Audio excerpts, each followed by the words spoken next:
All right, three, two, one, let's get it. I want to read to you what I read this morning from James B. Allen, his book of meditations.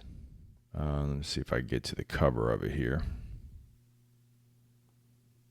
Hopefully you can see that. James Allen, Book of Meditations. And, I like to read in the mornings. I like to read Tolstoy. And these are just little short snippets. And I actually read a day ahead. This was actually for tomorrow. But it's funny how God works, because sometimes it's just exactly what I need for that day. So let me read it to you. And let me stress to you, too, that there are going to be times that you read something, but it's a whole different level when you begin to write it out. It's a whole different thing, because writing the long form, not typing it, writing it causes you to have to form the letters that equate to the word. But I don't know, man. It's hard to explain. You can only experience it. But when you start writing that and you're focused on what you're writing, it really, your mind begins to kind of swirl this thought around, and it begins to create a deeper meaning for you. So I would tell you, this is why I say you should write one page every day. I'm telling you, it'll change your whole life, because it begins to shape your perspective. So let me read to you. And again, I just thought, when I was reading this, I thought, man, that's something to just put down in my journal. I keep two different notepads with me. I keep one that's a legal pad. That's how I write for the podcast. But then there's another journal that I keep, and that's the more intimate side of it. And so that's for me. It's not for publishing or anything like that. And so I read this passage and I said, you know what? Let me just jot this down in my journal, because I was going to go on to write something else, but something magical happens.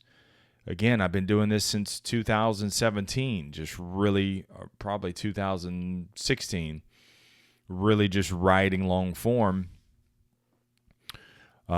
So I'm a little more receptive now as I write these things. So let me read it to you. Enough about all that. So this is what James Allen wrote. Well, let me read through all the way, and then I want to come back around and kind of chop it back up. Here's what he writes. Before a man can accomplish anything of enduring nature in the world, he must first of all acquire some measure of success in the management of his own mind. This is a mathematical truism, meaning, this is a mathematical truism that 2 and 2 are 4. For out of the heart are the issues of life. If a man cannot govern the forces within himself, he cannot long hold a firm hand upon the outer activities which form a visible life. Now, on the other hand, as a man succeeds in governing himself, he arises to higher and higher levels of power and usefulness and success in the world. Hitherto, which means until now, hitherto, his life has been without purpose or meaning, but now he begins to consciously mold his own destiny. He is clothed and in his right mind. With the practice of self-discipline, a man begins to live. So let's unpack that. That's all fine and good, but I'm telling you, like, if you want to, I'll post this quote in the bio of this week's episode, so that way if you want to copy it and write it, and I would tell you, write it long form if you would. I think this practice will, as I said just a second ago, I think it's gonna be a game changer for you. So let me chop this up, because this is what I do is I write in blocks. So I get to a section, and I stop there, and then I just kind of riff on that section and then go to the next section. So the first section that I wrote down, before a man can accomplish anything of enduring nature, I underline that, anything of an enduring nature, meaning that endurance is something for long term, right? So before a man can accomplish anything of enduring forever lifestyle, enduring nature in the world, he must first of all acquire some measure of success in the management of his own mind. Success begins in the mind. And you can sit there and, well, let me just take me. I can sit here and preach to the world. I can sit here and tell everybody how they should do things. But I will never have enduring success if I don't first manage my own mind. That's the first thing you got to do. None of that other stuff even matters out there. It's all superficial. So if you want to acquire some measure of success, enduring success, then you have to first acquire some measure. I like that word, some measure, meaning you don't have to have it all together. You're not going to have it all together, but you must acquire some measure, meaning incrementally moving up, getting better, some measure of success in the management of your own mind. Next section. This is a mathematical truism. Truism is like, duh, like everybody knows that. If you're going to succeed, you got to succeed in your own mind. But here's what's key. This is a mathematical truism. The mathematical part is any sort of success it's got to be counted. Everything counts. Literally everything counts. So the more that you track and count in every area of your life, then you have an awareness and you can steer the course of your life. And if you think about all of the slips in your life, let me just take my bankruptcy way back in the days. When I bankrupted, I stopped counting. I didn't have an awareness. So I was letting my emotions just kind of go with the flow. And anything, if you lack the numbers, if you don't know your numbers, you can't incrementally gain. You're going to let your emotions govern you, and your emotions are going to take you down every single time.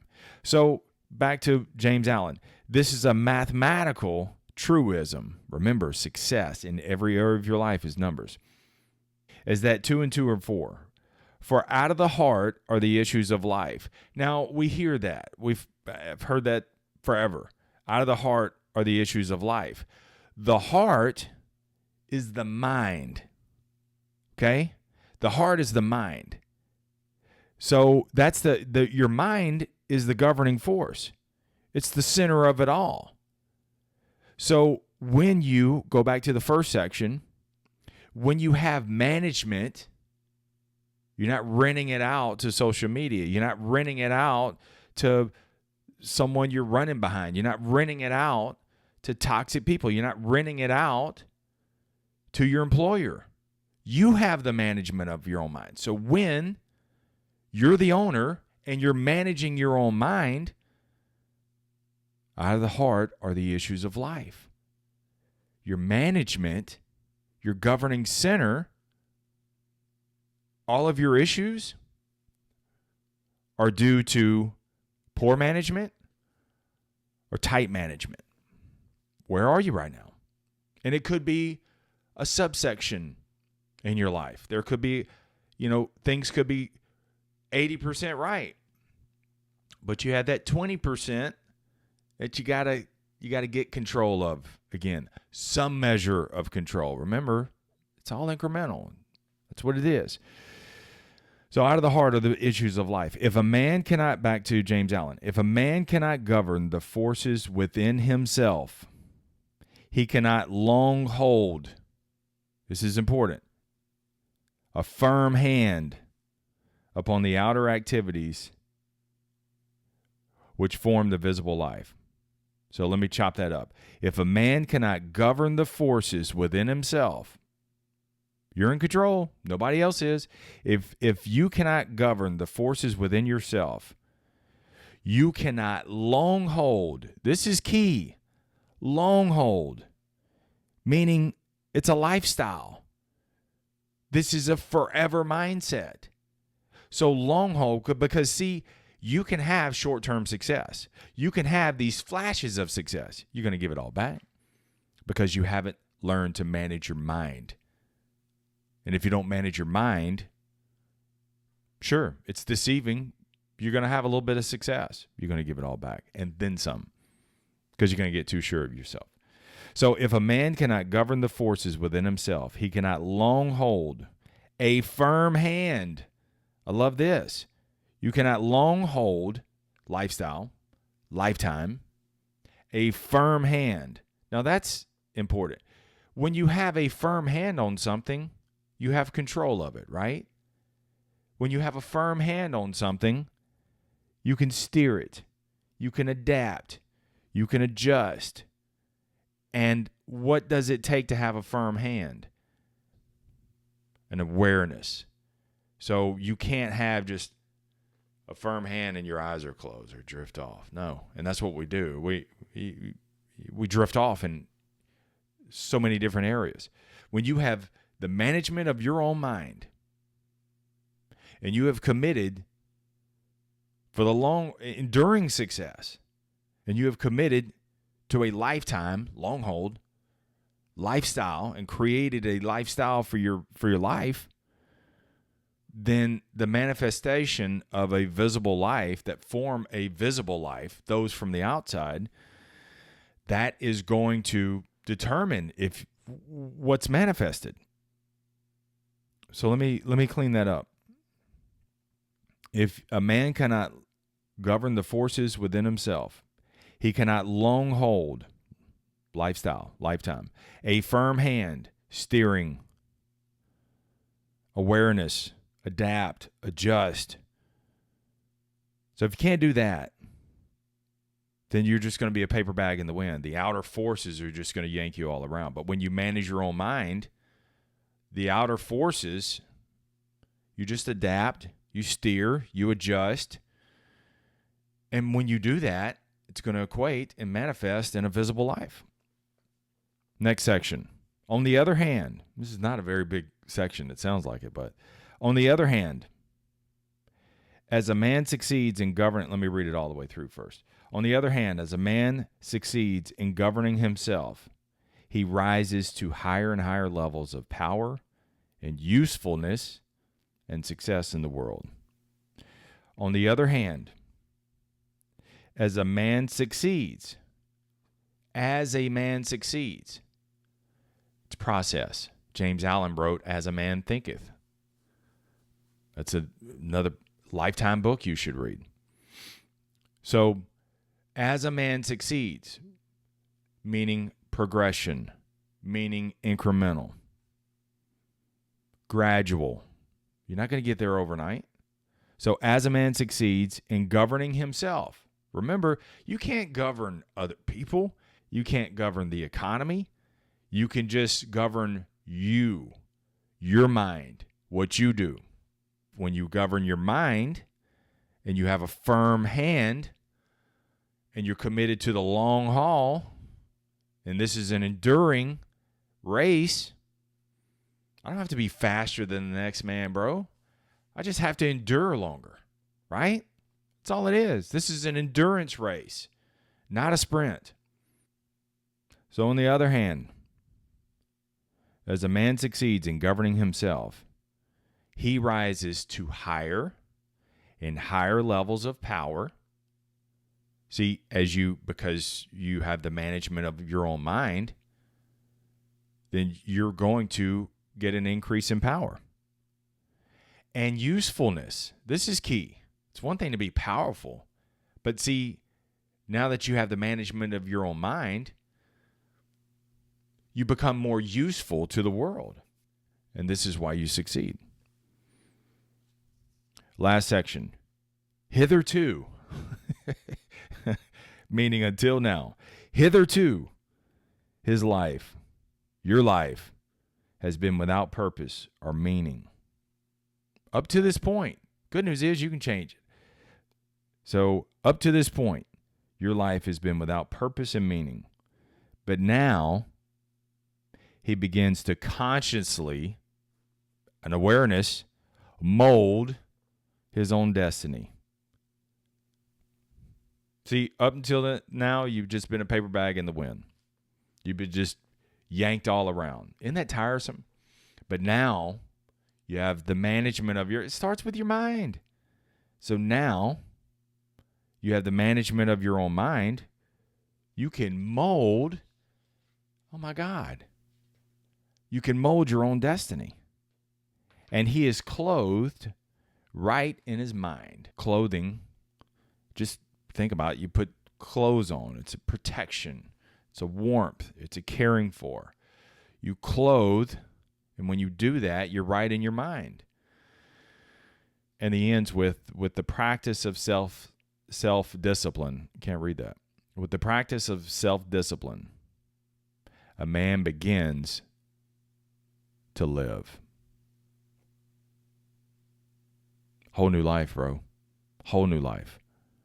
And I'm not talking to you, man. I'm talking to me.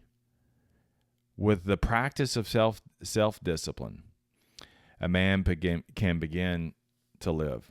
Now, at the end, I almost didn't even write it down. And he says the 3 stages of self-discipline. This is why writing is so key, because when you write this, then you're like, the hell does that mean anyway? So we all want more self-discipline, right? 3 stages of self-discipline: control, purification, and relinquishment. Huh? That's why I was like, all right. So then I wrote it. Control. What is control? So the 3 stages of self-discipline. What is control? Control is restraint. Control is management. So you can look at it restraint, okay? Maybe more so of management. So I'm going to manage what I do. I'm going to manage what I think about. I'm going to manage my emotions. So I have now control of that. That's the stages. See, stages, you got to get 1, 2, 3. So the first stage is control. First thing is, man, you got to take control of your mind. You got to have that management. And that means you're going to have to say no to yourself and to others and to the outside world. No. The second stage, and then once you get control, that's the second stage, purification. Purification means to remove contaminants. You got to remove toxic things out of your life, things that weaken you. Know thyself. So the things that are contaminants to your success, people, vices, you got to sterilize it, man. And then when you get to the third stage, which I found was really interesting, would love your feedback on it. Relinquishment means that you cease to keep or claim, to give up. And I find that interesting. Self-discipline, the 3 stages of self-discipline. Control. First, got to take control of your mind. You got to have that management. Purification. Removing. Now that you have control, now that you remove the contaminants in your life, and then relinquishment. It's where you just surrender. You cease to claim others, materialistic things. It's not that you can't enjoy those things. It's just they're not you. And I think relinquishment, when you cease to claim it, to give up, means you're not chasing all this superficial bullshit or doing what others told you to do. I think that surrender is where it goes more in the spiritual level. The surrender goes more, it's more intimate. It's more inside. And when you surrender to that, it doesn't really matter what pops up, what comes up, what everybody else is doing. It doesn't. Because the only thing I'm responsible for is me. And becoming a success where I become more useful to the world. But I can't be useful to others if I'm not first purposeful for myself. I got to take control. Management. You do that, become a person of self-discipline. Control. What is it? Control. Purification. Relinquishment. Control. Management. Purification. Remove the contaminants. Purified. Not that you're perfect. Just remove the things that you can remove out of your life. And then work towards some of the other things that need to be. It might not be overnight, but it can be over time. Remove the contaminants. And then relinquishment. Surrender. Let God do his thing in your life. That's what it is, man. So this is deep. This is really deep. What's your take on it? Love to hear from you. Hit me up on all the socials, or you can DM me, marshbuice.com. In the bottom right is a mic from you to me. Let me know what you think on this and what's your take. I'd love to hear you. You may see this, write this down, and have a totally different take on how you interpret this. Yours isn't wrong. Mine's not necessarily right. It's right for me. That's how I interpret it, and I want to share it with you. All right, let's get out of here. Keep it simple. Keep it moving. Never settle. Stay tough. Peace.